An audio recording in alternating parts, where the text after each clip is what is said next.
आप देख रहे हैं समय इंडिया 24। में हूं आपके साथ हर्षिता। सीधी जिले के 4 विधानसभा क्षेत्रों में धौनी, सीधी, सिहाबल विधानसभा पर बीजेपी ने जीत दर्ज की है और एक सीट चुरहट विधानसभा कांग्रेस के खाते में गई है। बात करें धौनी विधानसभा की तो वहां 2018 और 2023 के दोनों चुनावों में कुंवर सिंह टेकाम को बहुत कम अंतरों से जीत हासिल हुई।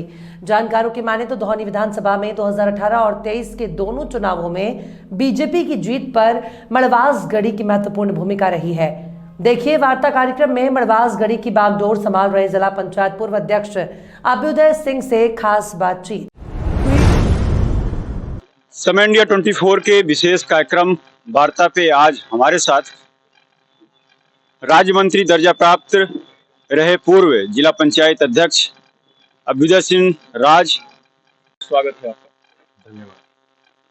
अभ्युदय जी, जिस प्रकार से ये पिछले 2 चुनावों से हम लोग देख रहे हैं, जनता देख रही है, 2018 का चुनाव हो या 2023 का चुनाव हो, उसमें गढ़ी की एक महत्वपूर्ण भूमिका रही है, मड़वास की भूमिका रही है।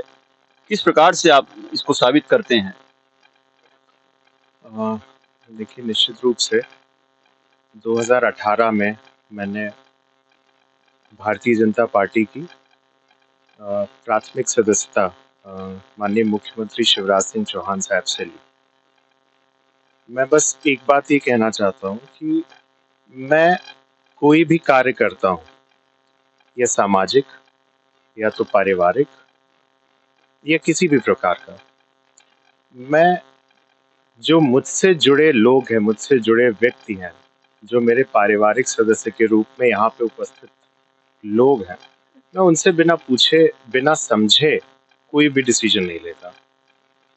निश्चित तौर पर मैंने सबसे राय लेके ही भारतीय जनता पार्टी चुनी और उस पे गया, और परिणाम स्वरूप आप देख ही रहे हैं कि यहाँ से जुड़ा हर एक व्यक्ति एक परिवार की तरह भारतीय जनता पार्टी के लिए कार्य करता है, समर्पित रहता है, बिना किसी परिणाम की चिंता किए हुए। 2018 में भी जो थे एक कुंवर सिंह टेकाम जी के विरुद्ध एक लहर थी, और हालांकि उन्होंने बहुत कम अंतरों से चुनाव जीता था, और इस बार भी वही स्थिति रही। लेकिन एक यूथ की जो पकड़ रही, उस यूथ को आप किस प्रकार से भारतीय जनता पार्टी के वोट के रूप में आपने कन्वर्टेड किया? देखिए, युवा ही इस राष्ट्र का निर्माता है, और सबसे पहली बात, जो भारतीय जनता पार्टी की योजनाएं हर वर्ग को लाभान्वित कर रही है, उसमें कहीं ना कहीं सबसे बड़ा रोल युवा का भी है। वो किसी भी योजना की बात कर लीजिए, तो ना केवल मुझसे या गढ़ी परिवार से युवा जुड़े हैं, बल्कि भारतीय जनता पार्टी से बहुत पहले से युवा आकर्षित हैं और जुड़े हैं। उन्हें कोई समझाने या कहने की जरूरत नहीं है। आज ये स्थिति है कि युवा अपने घर में अपने से बुजुर्ग लोग को समझा रहा है कि क्या सही और क्या गलत है। तो निश्चित रूप से हर एक युवा अपना भविष्य जानता है, और वह अपना भविष्य भारतीय जनता पार्टी की सरकार में देखता है। अब युवाओं की जब बात होती है तो आप एक सीधी जिले में एक प्रेरक के रूप में देखे जाते हैं युवाओं के लिए, खास तौर पे एक बहुत कम उम्र में और जिला पंचायत अध्यक्ष बन जाना, और किसी राजनीतिक दल के साथ बिना सदस्यता लिए हुए, और उसके बाद उसको 5 साल तक लगातार नेतृत्व करना, राज्य मंत्री का दर्जा भी प्राप्त करना। जब ऐसे कि जब लाल बत्ती मिल जाती है तो एक अलग व्यक्ति का व्यक्तित्व बढ़ता है, लेकिन उन सब चीज़ों को आपने एक सीमित रखा है और जनता के बीच पहुंचते रहे। नहीं, देखिए, पद तो एक क्षणिक लाभ हो सकता है, पर जो अपनों से जुड़ाव होता है, अपनों से जो संबंध होता है, वो का जीवन हमेशा रहता है, और मैं उस पर अधिक विश्वास रखता हूँ।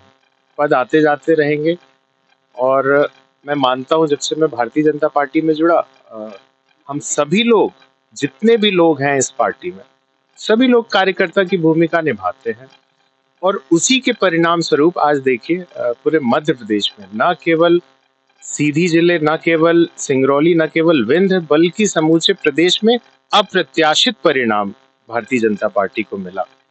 तो हम लोगों को एक कार्यकर्ता के रूप में एक लगन से काम करते हैं, बिना किसी परिणाम की चिंता किए, और ऐसा सभी को करना चाहिए, इसमें कोई गलत नहीं है। अब तो धौनी में कुंवर सिंह टेकाम जी एक बार फिर से जीत गए हैं। अब क्या आकांक्षाएं रहेंगी, जो आकांक्षाएं युवाओं की हैं, उसको किस प्रकार से आप उनके आकांक्षाओं को पूर्ण करने में सहभागी?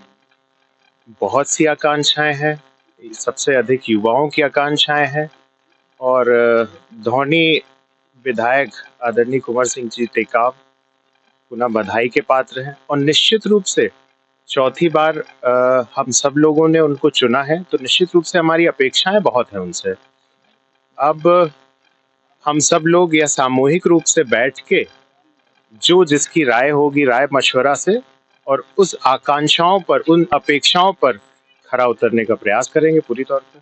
गढ़ी क्या चाहती है कि इस बार धौनी में मंत्रिमंडल? ये गढ़ी नहीं है, समूचा अंचल चाहता है कि इस धौनी में मंत्रिमंडल आए, ना केवल मैं, बल्कि समूचा ये अंचल चाहता है कि इस बार कुंवर सिंह जी भोपाल से जब लौटे तो हम लोग एक मंत्री के रूप में उनका स्वागत करने यहाँ पे। जिस प्रकार से आप एक युवा आइकॉन की तरह देखे जाते हैं जिले में, तो क्या माना जाए कि आगे चल के युवा आपको अपना नेता?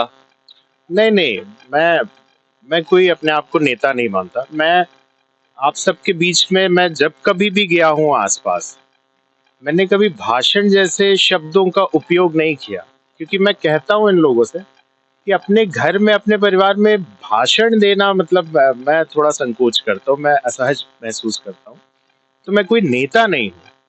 हाँ, पार्टी जिस भी दायित्व से हमें आदेश करेगी उसका हम निर्वहन करेंगे, अभी तक करते हैं, हमें कोई अपेक्षा नहीं। बट हाँ, जन आकांक्षाओं को पूरी करने के लिए जो भी यथासंभव होगा उसको करना पड़ेगा, वो करेंगे।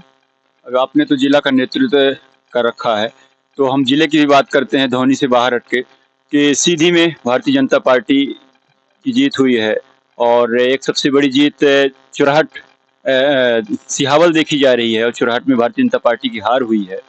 किस प्रकार से देखते हैं कि सीधी में इस बार फिर से भारतीय जनता पार्टी को, जो 1 सीट कांग्रेस को, 3 सीट भाजपा को गई है? सबसे पहली बात, हमें जनता का निर्णय स्वीकार करना चाहिए। हो सकता है कहीं पे जो शासन की योजनाएं हैं उसको सही ढंग से प्रचार प्रसार करने में कमी रह गई हो, उसके लिए हम जिम्मेदार हो सकते हैं, बिल्कुल ये जिम्मेदारी माननी पड़ेगी, जो कि चुरहट में हुई है। पर आप ये देखिए, 3 विधानसभा सिहावल जैसे अप्रत्याशित रिजल्ट हमें देखने को मिले हैं। आप धौनी में देखिए, सब लोग के मन में था, सब लोग कह रहे थे बहुत कांटे की टक्कर है, बहुत कांटे की टक्कर है, पर हमको लगता है कि ना हमें कहीं कांटा मिला और ना हमें कहीं टक्कर मिली। तो इसी तरह से सीधी की बातें आ रही थी, बहुत त्रिकोणीय संघर्ष है, बहुत त्रिकोणीय संघर्ष है। श्रीमती रीति पाठक प्रचंड बहुमतों से उन्होंने जीत हासिल की। सिंगरौली की बात कर लीजिए, रीवा जिले की बात कर लीजिए, हर जगह जिसने भारतीय जनता पार्टी की योजनाओं को समझा है, रीति नीति को पहचाना है, आदरणीय शिवराज सिंह और प्रधानमंत्री नरेंद्र मोदी जी की सोच को स्वीकारा है, वहां पे कहीं संशय नहीं है, किसी भी प्रकार का संशय नहीं है।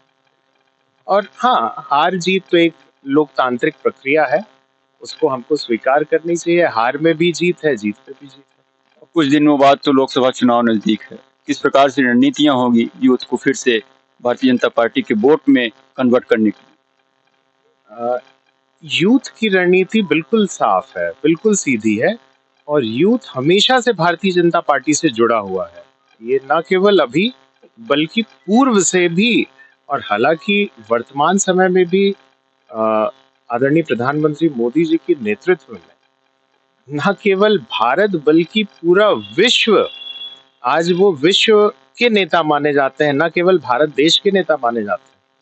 तो हमें इसमें कहने में कोई अतिशयोक्ति नहीं है कि आदरणीय नरेंद्र मोदी जी के नेतृत्व में, मैं फिर से कह रहा हूं, आप इसको नोट करके रखिए कि 2024 के लोकसभा चुनाव में भी अप्रत्याशित जीत भारतीय जनता पार्टी को मिलेगी, जो कि कभी नहीं मिली इसके पहले। एक सबसे बड़ा सवाल उठ रहा है कि 2018 और 2023 में जो कुंवर सिंह टेकाम जी के जीत का अंतर रहा बहुत कम रहा।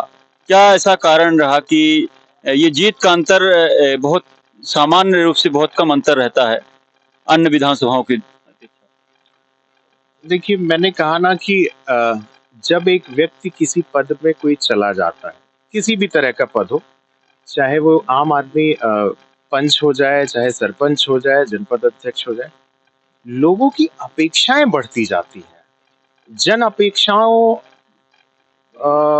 बहुत सारी बढ़ जाती है। जन अपेक्षाएं, हर किसी की जन अपेक्षाएं भी पूरी करने में थोड़ी असमर्थता है। पर एक बात आप ये देखिए कि आदरणीय कुंवर सिंह टेकाम जी चौथी बार उन्होंने इस धौनी विधानसभा से जीत दर्ज की है। तो क्या आप इनसे इस चीज से उनकी लोकप्रियता का अंदाजा नहीं लगा सकते? एक बार कोई अगर जो किसी भी सामान्य पद पे रह ले, तो दूसरी बार उसको फिर से जाने में बहुत असहज होता है, क्योंकि व्यक्तिगत उनके लिए एंटी इनकम्बेंसी उस जगह पे निर्मित हो जाती है। पर आप आदरणीय कुंवर सिंह जी को देखिए, उनकी लोकप्रियता इसी से आप देखिए कि वो लगातार न केवल 1, 2, 3, चौथी बार, और मुझे तो लगता है कि कांग्रेस वालों को यहाँ से अनवरत विधायक कुंवर सिंह जी को यहाँ पे अपना विधायक रजिस्टर्ड करा देना चाहिए। उनको तो प्रयास भी नहीं करना चाहिए दोबारा धौनी से कि वो चुनाव लड़े हैं।